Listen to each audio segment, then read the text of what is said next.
The Super Mario Galaxy movie has now become one of the most divisive films this year. The internet has been at war over this movie for 2 weeks straight. Some people say this movie does a disservice to the Galaxy games, while others are defending it like the entirety of Nintendo is on the line. Guys, Sonic has survived catastrophes worse than this. You guys will be fine. You guys already lived through this. Being the cynical critic I am, you all probably expected me to hate this movie. Well, actually, I kind of liked it. Oh, brother, this guy stinks! Now, I can hear you all saying, no, Sub, you trashed FNAF 2! You've been roasting Pokemon and Nintendo for basically a year! And you call this movie acceptable? I said I liked this movie. I didn't say it was a masterpiece. There's a lot to admire about this movie. But at the same time, it's hard not to be let down by it. Especially when a movie called the Super Mario Galaxy movie barely has anything to do with the Galaxy games. Now, I liked the first Mario movie as well. It was more interested in jumping from set piece to set piece and telling a compelling story, but I still had fun with it. In fact, I had more fun with it than the first 2 Sonic movies. Even though I do agree that those 2 movies are better written, if you weren't a kid or fan of the franchise, then you weren't like that movie. And the same pretty much applies to this. As going into it, I expected more of the same. I wasn't expecting anything on the level of Puss in Boots: The Last Wish or the Spider-Verse movies. Just something I had fun watching, with scenes I can revisit on YouTube when it comes out on streaming. As, let's be honest, Nintendo isn't known for their storytelling. Even the more story-heavy franchises like Zelda and Fire Emblem have pretty basic stories when you break them down. I am not making any friends with this video or die. But that's not to say Nintendo isn't capable of telling great stories. I think Wind Waker is the best story in the Zelda franchise, and I've heard good things about the Fire Emblem games with Ike in it, and the Xenoblade series has the best narrative in the entire company. But for the most part, the priority has always been gameplay first and story maybe second. And with Illumination at the helm, I wasn't expecting the same emotional depth a company like DreamWorks or Sony could deliver, as Illumination peaked with the first movie. So going into Galaxy, I expected the same thing. And to be fair, I did mostly get that. Normally, this is the point where I'd warn you guys about spoilers, but this movie has been out for basically 2 weeks. And the only conversation about the plot is that it barely has any. And let's be real, who really cares about it? The only thing I won't be spoiling are the Easter eggs. However, you've probably already seen them. Now, I wanted to talk about this movie as soon as I saw it, but I came down with a really bad cough that got worse after I released my Sonic 06 video, and I'm still recovering from nearly 2 weeks later. So if I sound a bit off, you know why. Before I start this review, let me make one thing clear. This movie is nowhere near as bad as FNAF 2. At least the people in this movie have common sense and don't insult your intelligence. Speaking of common sense, be sure to leave a like, subscribe, and turn bell notifications on. It only takes a second, and it really helps the channel out. Now visually, this movie is gorgeous. Just like the first movie, it perfectly captures the visual style of the Mario world. But unlike the first one, the flaws here are way more noticeable. Because with the first one they at least pretended to have a story, this movie sets things up and abandons them halfway. Bowser's redemption arc dropped entirely. Mario wanting to ask out Peach brought up like twice in the entire film. Peach being Rosalina's sister, massively underdeveloped, which is a massive problem. These are plot beats that sound important, but the movie does nothing with them. No one has an arc in this movie. The only character resembling one is Bowser, and even then, I wouldn't really call it an arc, more like a regression. And look, I like Shigeru Miyamoto. That guy is a genius when it comes to making games. But that guy is definitely not a storyteller. He didn't even view Mario as a character until these movies happened, which should tell you all you need to know about his attitude towards telling stories. And you can feel that here. As for the most part, it doesn't feel like a Mario movie. It instead feels like a Princess Peach movie with Mario on standby, which is something that the MCU has been guilty of doing for most of Phases 4 and 5. Now to the movie's credit, it doesn't humiliate him like they would there. They don't make him a punching bag to prop up the female lead. They just forgot to write him. He feels passive for most of the movie and feels like a side character in it. He isn't even the one to save the day. Which brings me to my biggest fear going into this movie. If you've been watching my shorts, then you know my biggest fear was that they were cramming too much stuff into it.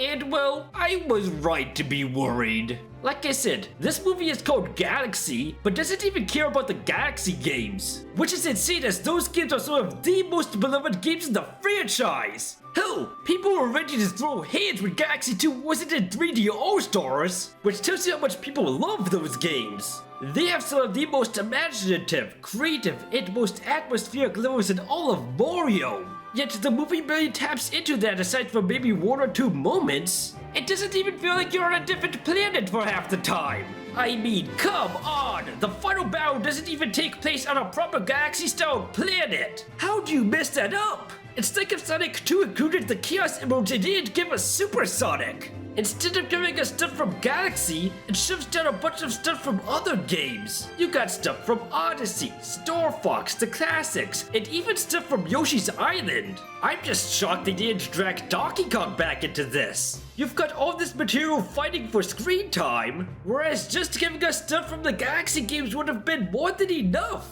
It's basically like Batman v Superman all over again, where it tried to focus on all these different elements except the thing the movie promised us. Batman fighting Superman. It's so busy trying to add all these elements that the Galaxy aspect feels severely underdeveloped. And that problem hits no character harder than with Rosalina. She's the biggest character to come from these games, but she barely does anything. She's treated more like a MacGuffin than an actual person, which is very disappointing. She's a fan favorite with one of the most emotional backstories in the series, yet the movie doesn't even tap into that. She's only there at the beginning and the end. Man, you're making me feel bad for Brie Larson. She's been on a bit of a redemption arc since the Captain Marvel fiasco, only for this to happen. Especially since she's a big fan of the Galaxy games. As, I kid you not, she broke up with her boyfriend after saying she was getting too invested in them.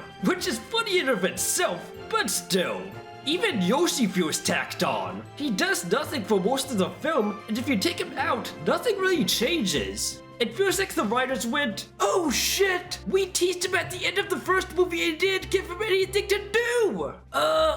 Quick, give him a scene with a T-Rex. People will love that. Instead of developing and paying off what they promised, it instead focuses on other things like Bowser Jr. and Fox McCloud. But I'm not complaining, since they are easily the best part of the movie. Bowser Jr. has the best action scenes here, and it makes me want to see more of him in the next one. And Fox stole the scene every time he appeared, as by the end, it actually made me want a Star Fox movie. But it's hard not to notice how much screen time they take up, as it feels more like an ad for a Smash Bros. Movie than a Galaxy movie.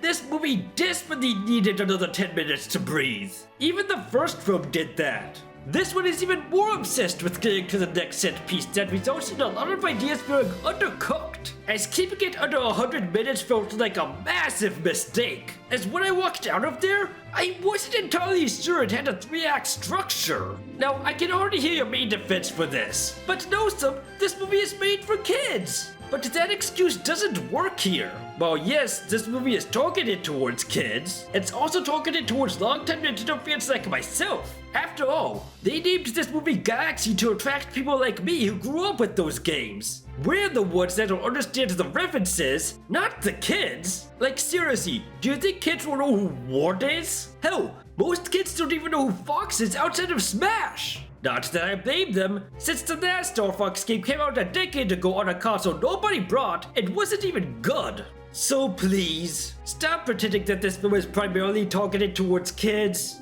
It isn't. Especially since they're catering to older Nintendo fans. But like I said, there are some fun moments here. The Yoshi montage at the beginning was pretty cute, and the all-ring fight was awesome! And some of the cameos got a genuine reaction out of me. And the final fight with Bowser and Bowser Jr. is easily the best action scene in either Mario movie. Like I said, I had fun with this movie, just not as much as I had with the first one. If anything, it is about the same as Sonic 2 in terms of enjoyment. It's a movie I can see critics not liking, ones where I can see fans liking, and where I can see casuals walking away from with either opinion. But this movie does highlight a new problem that video game movies are starting to have. For years, Hollywood needed to know how to adapt video games to the big screen. Now that they have, it feels like they're throwing too much into it. It feels more like an ad than an actual movie. And sadly, this kind of makes sense from a business perspective. Gaming is the biggest entertainment industry in the world. So these companies don't see this as a chance to make a movie. They see it more as a way to prop up their games. But that mindset is exactly what holds these adaptations back. Just look at Sonic 3. Most people, including myself, see it as the gold standard for good video game movies. It stayed true to the games they were adapting. It only added what needed to be added in order to make a good movie. Now, would it have been cool to see Radical Highway, the Space Colony arc in its entirety, or the Biolizard in that movie? Sure, but would it make it a better movie? No, as it knows when enough is enough, and that's a lesson Nintendo desperately needs to learn. So my hope for the next movie is this: they pick a game and commit to it. You can still throw in Easter eggs from other games, no one's saying you can't, but don't cram an entire franchise worth of material into one movie. And maybe try adapting a Mario game with an actual story. Mario has a ton of incredible RPGs to choose from. Don't be afraid to use them. Just don't use Sticker Star. No one likes Sticker Star. So where do I place this movie in terms of a tier list? I place it in C tier. It's underwritten, overcrowded, and not as fun as I wanted it to be. But at the same time, I walked away from it having fun, with some scenes I want to revisit as soon as possible. But I'm curious, what did you think of the Galaxy movie? Were you let down that they didn't adapt the Galaxy games properly? Or were you satisfied with what you got? Let me know down below. And if you're going to defend this movie, please use your brain. I had to deal with Pokemon Champions defenders trying to tell me why 6v6 shouldn't be in the game. And the excuses they come up with makes me question how they function in society. So please, I can only stand so much stupidity in such a short amount of time.